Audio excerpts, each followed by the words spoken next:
It's the eCommerce Master Plan podcast. Here to help you solve your marketing problems and grow your e-commerce business.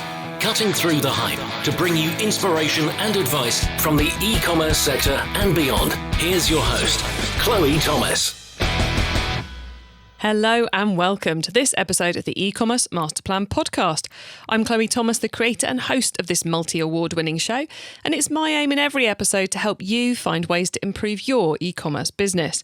We are kicking off the year in style with our e-commerce growth series, which this year is sponsored by Klaviyo. That means this month we're bringing you 2 episodes a week. Yes, you need to put us in the diary on both Thursdays as well as our normal Mondays, please. Now, this episode is the 3rd of the 8 episodes we're going to be putting live this month. Each and every one of them features guests that I have handpicked to bring you different approaches to growing your e-commerce business.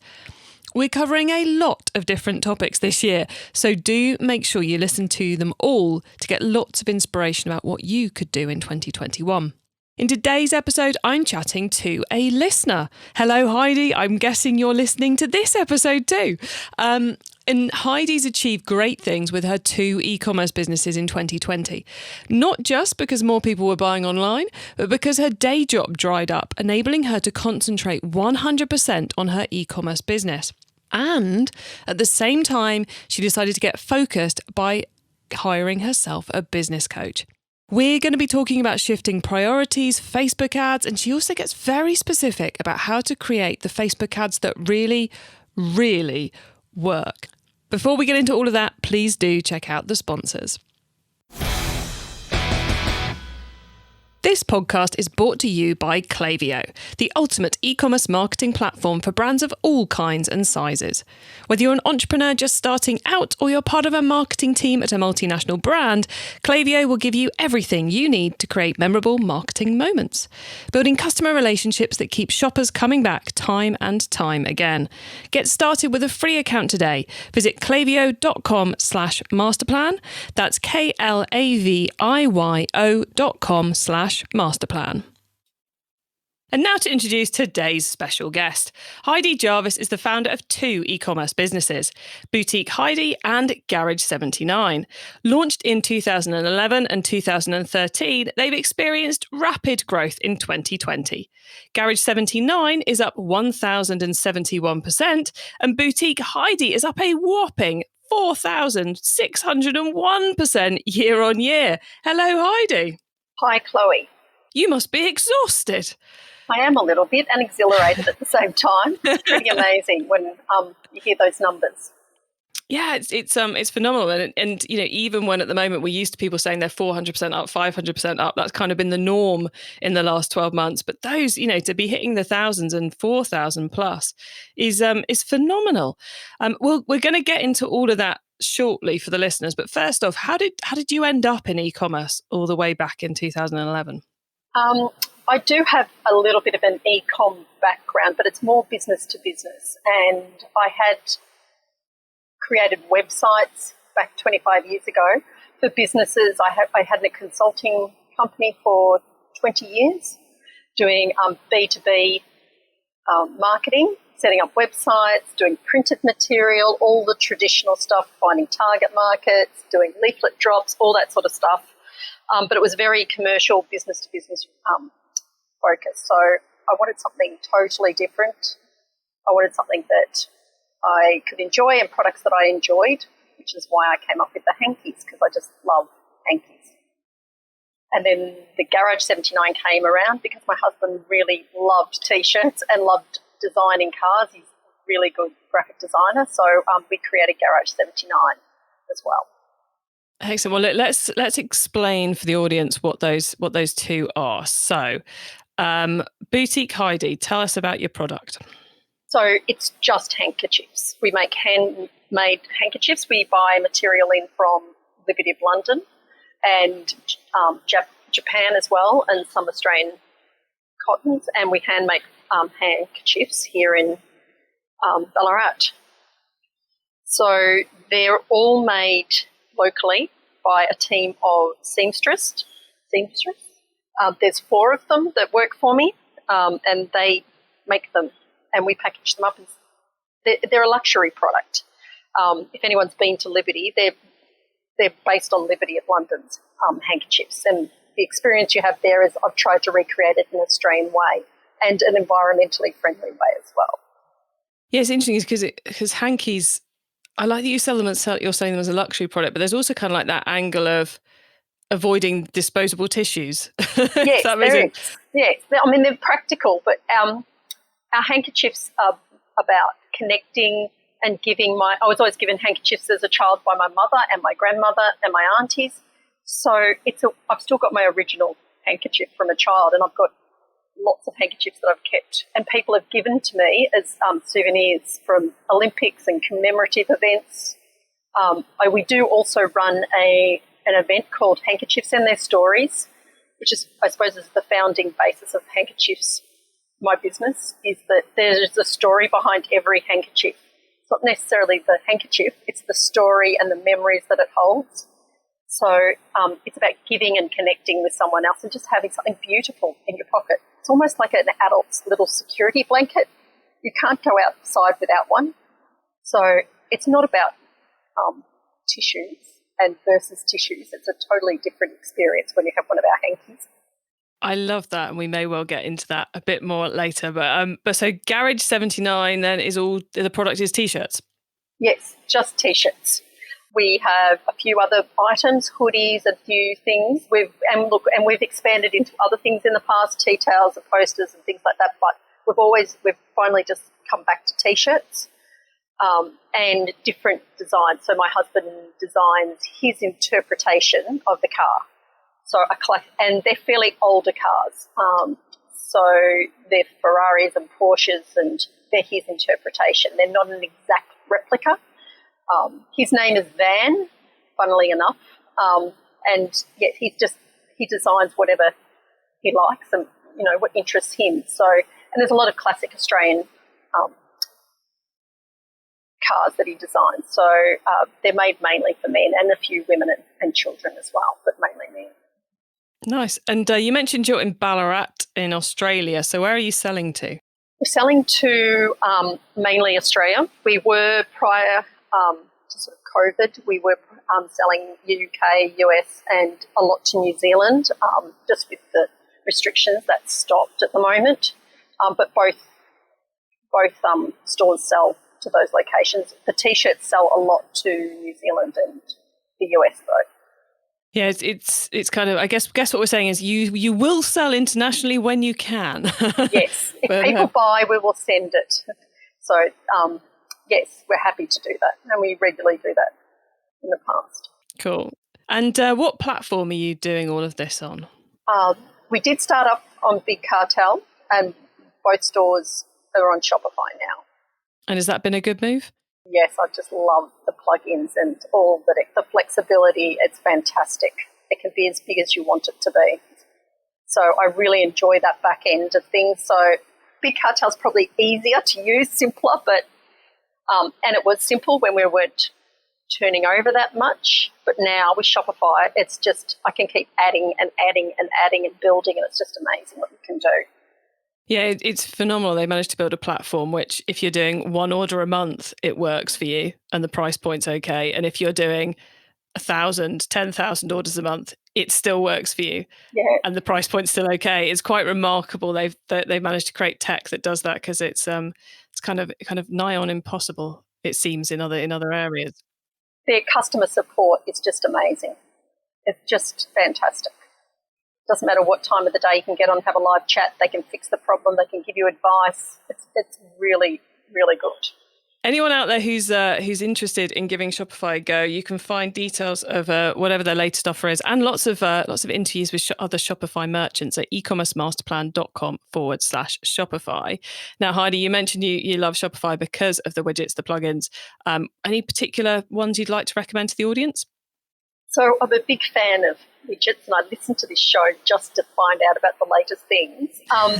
And I found out, like, our Garage 79 store is a drop shipping only store now. We used to print everything ourselves. It's purely drop shipping now, which I learnt about on this program. So any drop shipping app is fantastic. But one I use regularly is Push Owl on both sites. I get great results and also back in stock for the hankies in particular, because our hankies can sell out quite quickly. It allows people to sign up without signing up to our newsletter to receive a notification when something's back in stock.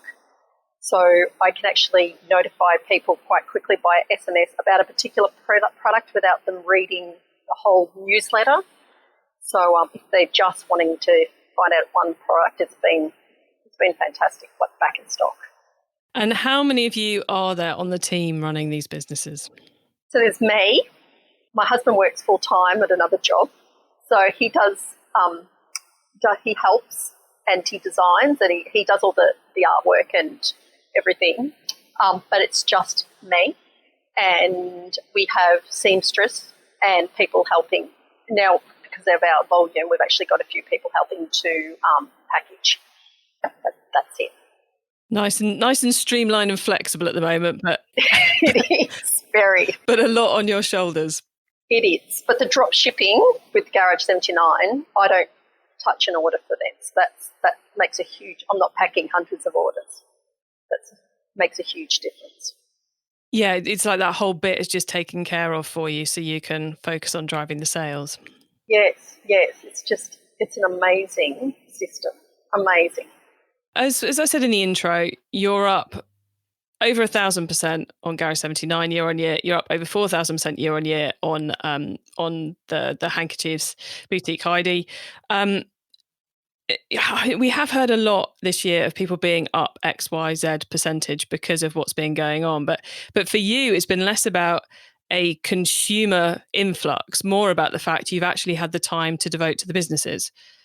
Yes. So I started a program at the start of the year before COVID lockdown, and I saw the opportunity when we did have the lockdown to purely focus on the e-com businesses, because I have from my marketing consulting business, I was doing events for the local council, I was doing in-flight magazines, I was doing a range of different things while I was juggling this, and I could never give it the full attention. There was no desperation to get it going because I always had another source of income. So when COVID came around, everything else had gone, which I was planning to get rid of at any stage, but someone ripped it away from me. So I was actually pretty happy for the opportunity to just purely focus on it. And COVID, yes, it's probably helped. However, I wouldn't have got there just through COVID. I got there through being focused, running on participating in the course, and also just giving all my time and focus to that, because we're locked down, we had nothing else to do, so it's a perfect opportunity. It's kind of, I suspect that we have a lot of listeners going, oh yeah, it was on my list last year to give up work and focus on my business, and it's on my list this year to give up work and focus on my business, and if I'm being honest, it'll probably still be on my list next year to give up work and focus on my business. It's always on my list. Yeah, so sometimes things have to happen to force you to do it, and now you've been forced to take that leap. Will you be going back to the consulting work, or are you now all in on the e-commerce? Well, I did think of that. My business coach, I was talking to her about that today, and I thought, well, the opportunity hasn't come to me, I haven't been asked to do it yet. So when I get asked, I'll make that decision. But I'm not unhappy if they don't come back to me. The decision's made for me. So and it's leading up to Christmas, so it's going to be a fairly hectic time. So I'll be happy not to have the extra work. Yes, it's kind of, I've always found that when big decisions have to be made, I don't really know what my answer is until the question actually gets asked of me. Yeah, exactly. And I thought there's no point wasting time on deciding when you haven't got the decision yet. You haven't been asked. So it's probably avoiding the whole decision making, but no, I don't think so. I don't think so, because it's you often only really know what you really want when someone actually gives you the choice. Yes. Yeah, you can spend a lot of time procrastinating on what the answer will be, and then you only actually find out what the answer is when someone actually asks you. Yes, but I don't think the work that I've been doing, consulting work, is going to come up very quickly. So I think I've got another 6 months or so. Yeah, definitely. So you've grown over 4,000% year on year on Boutique Heidi. How? What do you think's made the biggest difference? So I started a course with Lucy Bloomfield, who'd been on your program, and I listened to her in January, and she said the most amazing things that I thought I'd listened to your podcast so many times. It was the first time, and I'd listened to numerous e-com podcasts, and I'm very motivated, very goal-driven, but that was the first time I stopped in my tracks when I was walking my dog and said, she just turned my perspective around totally. Mm-hmm. And I thought that's what I needed. I need someone to change, because I've been trying for 9 years to do things, and I was getting there but not quite getting there. So I needed someone to just change my perspective, because I knew I had good business, but I just didn't know. I couldn't move forward with them. And she just changed my perspective. So I signed up to her course. I was terrified. Probably still am terrified of her. But I wanted someone to challenge me, because, when you're running your own business, not many people challenge you. They just don't. Mm-hmm. So doing the course and having a focus and following processes, because I'm very goal-driven, but am motivated. However, I have no idea how to put the processes in and follow them. So doing her course, I've learned to put processes in and build a better foundation than what I had before, with Shopify in particular. It's very tailored to Shopify. So doing that course, and also just having you're in a group, so having a group of supportive people as well that you can celebrate with at the moment, which is not always easy to celebrate success at the moment. Not everyone's having success. So having a supportive group and being with the right people has been really good. So I probably digressed a little bit. No, not at all. Because I think those are all things which we often don't talk about enough, I think, around how it is hard to do this on your own, and to have a group of people to talk to have someone who is able to challenge you and able to say, no, you should be doing that. No, why are you doing that? That doesn't make any sense at all. Go and work on this is invaluable, because, you can only rely on yourself so far. Yes, and it's good just to have other people say, oh, did you try this app, or did you not try this app, and things like that. So, and just what did you experience? So, and to find those people in my own community would have been quite tricky. So, it is an investment, which I probably would have shied away from, but I thought, no, if I'm going to do it, I've got to I'm going to waste money anyway, just ticking away. So having a business coach and being part of that high-end community has been invaluable. I wouldn't have got here. It wouldn't have mattered if COVID was happening, or if I had $50,000 on Facebook ads every day. It wouldn't have mattered.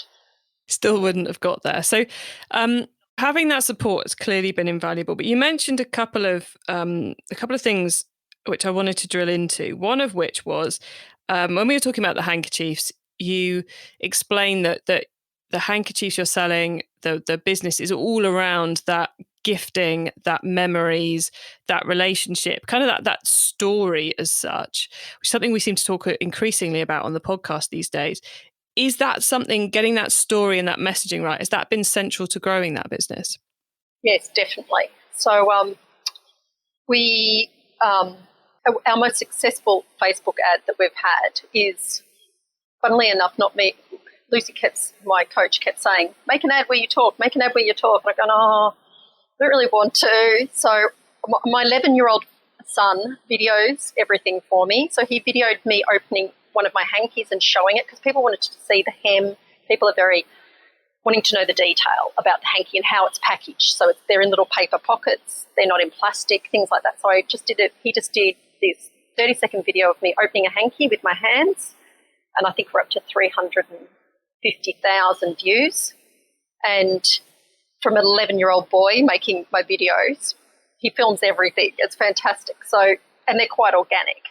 But I then wrote the story, and I just wrote about how we make our hankies. But I do have a team. I don't make them. I have a team of ladies who are pensioners, most of them, who now all work from home, are making these hankies.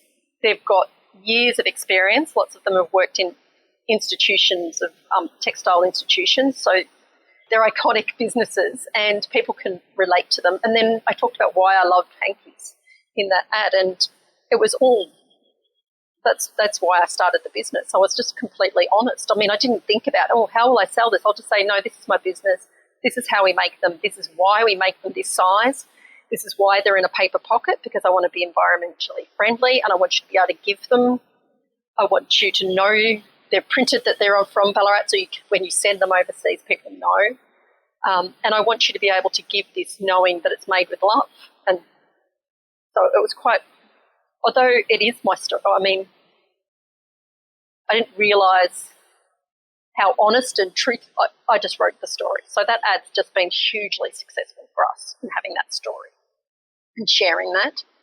And you're literally, that's just a video Facebook ad that you've got? Yes. My hand's opening a hanky.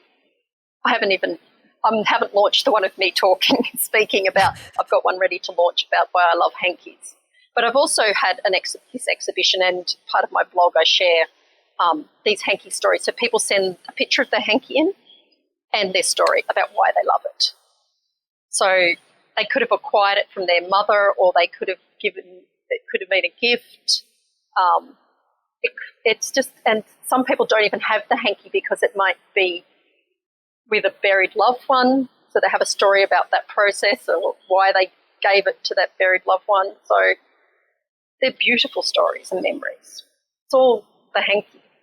And it's just that giving and that memory. So, and I think that's just become more apparent because we're also feeling so alone. It's just a way of connecting. They go, I get so many beautiful stories of ladies who've sent hankies to their friends and families so they can remember this time.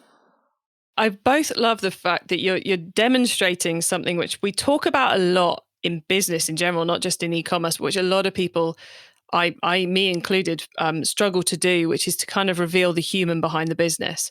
Because at the end of the day, other humans want to buy from other humans, and it's hard to do, or it feels hard to do. But actually, as you've explained, you get your son to video you opening a hanky, write some honest text, and away it flies.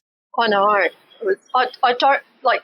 If I had said you'll just do that and you'll grow 4,000%, I would have gone, yeah, right. But I didn't think too much about it when I did it. But I did have a lot of backing. Like I've got 9 years, I suppose, of stories and experiences, and I felt like I had a wealth of knowledge and a good foundation. And I just love hankies. I love the fact as well that you've taken other people's stories kind of under your wing and put them on the blog, because it's one, it ticks a lot of good marketing boxes. It creates awareness with your target market, and it gets them interested, gets them sending you things. It also creates some lovely kind of content that the search engines will love and that you can use in other marketing channels. And it gives you brilliant insight into who the customer is and what they care about, which, we can do surveys and we can do, phone them and speak to them and all that kind of stuff. But to get them just sending you their stories of why this product means so much to you is amazing. And I know I've got the 1956 Olympic hanky hanging above me. One lady said, I have no one to leave it to, so I'm going to send it to you. So it hangs above my office wall. And she just donated it to me. It's the most beautiful hanky I've ever had. I'm just so proud to have that. I get sent hankies all the time, and I'm just so honoured that people trust me to look after them. So it's amazing. See, but with Garage 79, it's the complete opposite. I tell my story. We said about why my husband likes cars. We did the whole story. Like, we were quite honest. Didn't work. Didn't work at all. Did not work. It was so frustrating. So totally different process. What worked for hankies does not work for T-shirts. Yeah, it's mad, isn't it? And I don't think we could even make it so simple as one's a male audience and one's a female audience. No, because lots of females buy that T-shirts because they want to buy something, because ours are quite unique. They're quite tasteful. There was never my husband just loves cars, and I would always look for T-shirts with cars on them, and they're always just so tacky. So they're horrible, and he would never wear them. So he said, I can do better than that. And so people like them, that they're clean and sophisticated and there's no branding on them. Like, our brand is just tucked away. So people and women buy them. A lot of women buy them. as gifts because they can't find anything else to find. You know, when you want to buy something for your husband or your father, you go, oh, what can I buy them? What can I buy them? Like, this is just, oh, he loves that car. He used to have that car. So there's a lot of iconic cars that people used to have. So what, if it's not been story at Garage 79, what's helped you up the sales at Garage 79? Because whilst they've not grown as much as on Boutique Heidi, they are still up over 1,000%. Yeah, and it's like, it's you know, it's ideally it's a better business in terms of it's less time packing for me. It's more of the stuff I love, the marketing, the e-com side of things, the less packing. It's actually been videos of me talking about the T-shirts and showing the T-shirts and telling people why we made them. So basically, because I had nothing to buy my husband and he liked designing them. So that's the ad. And my son films the ad and we just show a T-shirt. We show the quality, the design. I said, and that's basically it. And we also have a really good line saying cool T-shirts for cool people, which I didn't really like, and I think I don't really like it, but it works really, really well, which is surprising to me. But they're total opposites. But yet there's still an element of story in there. Yeah, there is. They like to see me.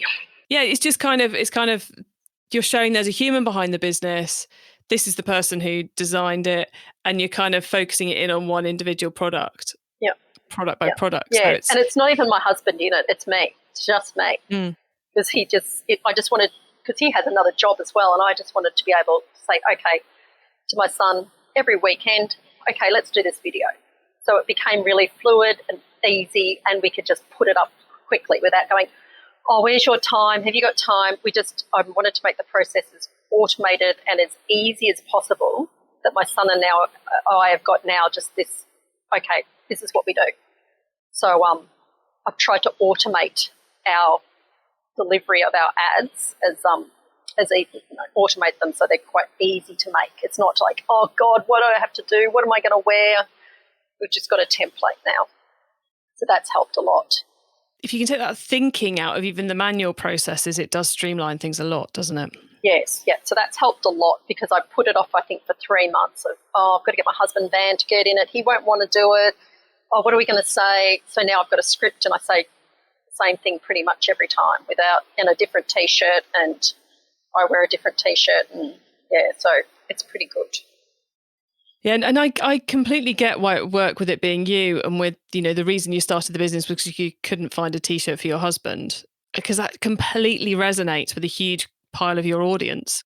Yeah, where we started to begin with, I was targeting men, solely men who liked cars, and it just wasn't working. We tried so many different things, thousands of dollars, tried to just find the right audience, and then we just totally did a shift of why I like T-shirts, and we targeted more both men and women, and we picked up a lot of women in that strategy. E-commerce Master Plan is supported by some of the greatest companies in the e-commerce sector. Here's a reminder of who they are. Success in 2021 means building stronger relationships with your customers.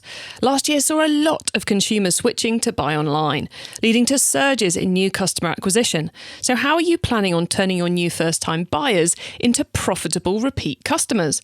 Well, that's what Klaviyo is for. Klaviyo helps businesses create memorable marketing moments through email, SMS, and personalised website experiences. And that is what creates repeat purchases. That's why Klaviyo, the ultimate e-commerce marketing platform, is used by over 50,000 e-commerce brands around the world. Get started with your free account today. Visit klaviyo.com/masterplan.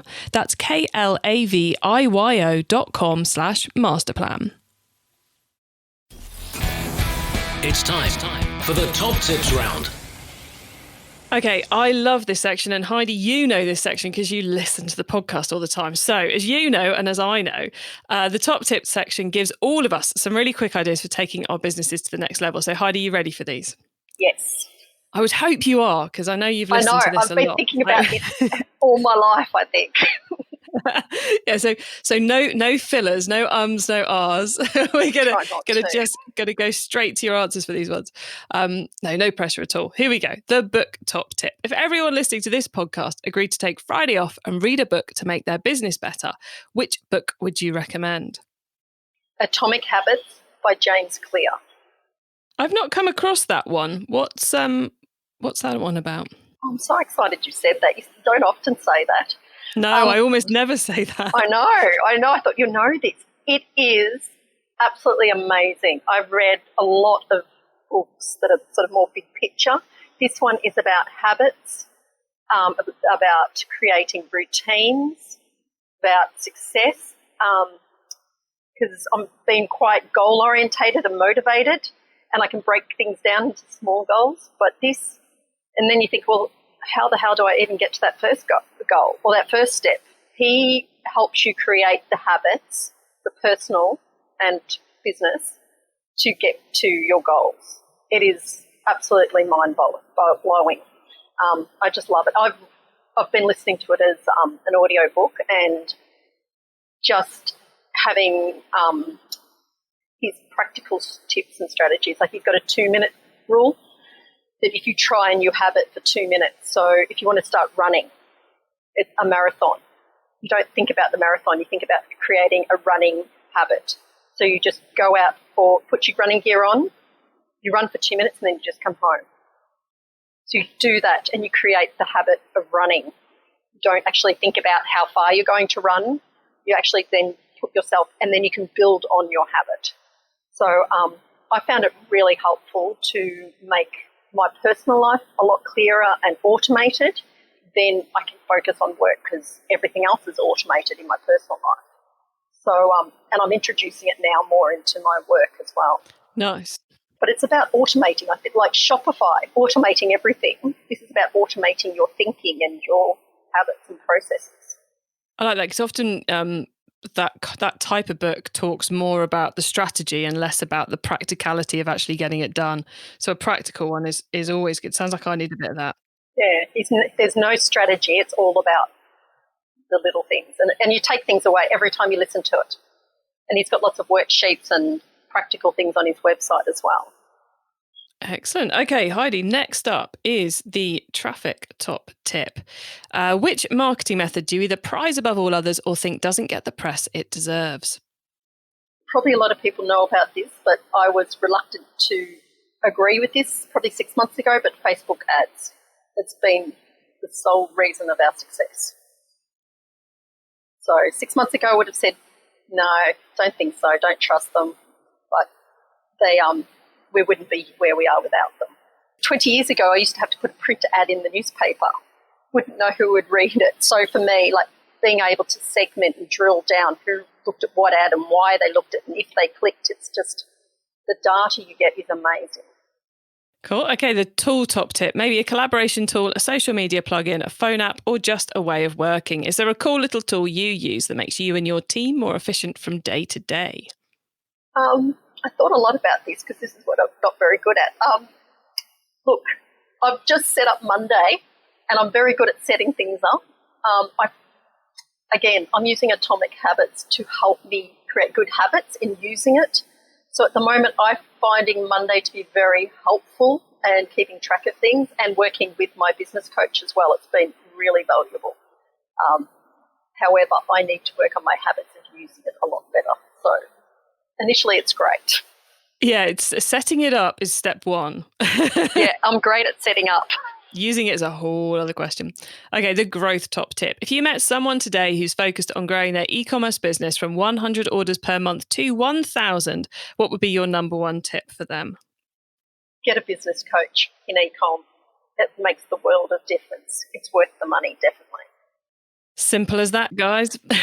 It'll just identify your weaknesses and help build on what you're already doing. So it'll just take you to the next level. Awesome. Well, look, Heidi, before we say goodbye, could you let the listeners know where they can find you and your business on the web and social media, please? So our hanky business is boutiqueheidi.com and Garage79 is garage79.com, along with the Facebook and Instagram links with the same name. Simple as that. Well, look, Heidi, thank you so much for coming on the podcast today. It's always lovely to have a listener on. And thanks for sharing so much, so many tips and pieces of advice there. I know everyone's going to get a lot from it. So thank you. Thank you, Chloe. It's been fantastic.